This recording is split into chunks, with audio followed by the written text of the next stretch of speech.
Hi hello, இன்றைக்கி நம்ம மெஷர்மெண்ட்டில் length இதில் நம்ம ஃபெர்மினா என்னன்னு பார்க்கலாம். ஃபெம்டோமீட்டர் இதை நம்ம இந்த சிம்பிளில் எஃப்எம் இப்படி தான் நம்ம டெனோட் பண்ணுவோம். Is a derived metric measurement unit of லென்த்தாக இருக்குது. நியூக்ளியஸ் உள்ளே இருக்கிற டிஸ்டன்ஸை மெஷர் பண்ண இந்த ஃபெர்மியை தான் நம்ம பயன்படுத்துகிறோம். இந்த நியூக்ளியஸ் எங்கே இருக்கும்னா ஆட்டத்தில் இருக்கும். ஆட்டம் எதனால் செய்யப்பட்டதாக இருக்குன்னா ப்ரோட்டான், நியூட்ரான், எலக்ட்ரான். இந்த எலக்ட்ரான் ஆர்பிட்டில் இருக்கும். புரோட்டானும் நியூட்ரானும் நியூக்ளியஸ்குள்ளே இருக்கும். இதை நம்ம நியூக்ளியான்ஸ் அப்படின்னு சொல்லுவோம்.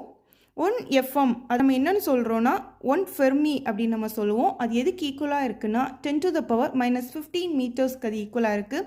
இந்த யூனிட் ஃபெர்மியை எப்படியும் சொல்லப்படுது அப்படின்னா ஃபெம்டோமீட்டர் அப்படின்னும் சொல்லப்படுது. இந்த மாதிரி நிறைய வீடியோஸ் பார்க்கணுன்னா கண்டிப்பாக நம்ம சேனலை சப்ஸ்கிரைப் பண்ணிக்கோங்க. தேங்க்ஸ் ஃபார் வாட்சிங்.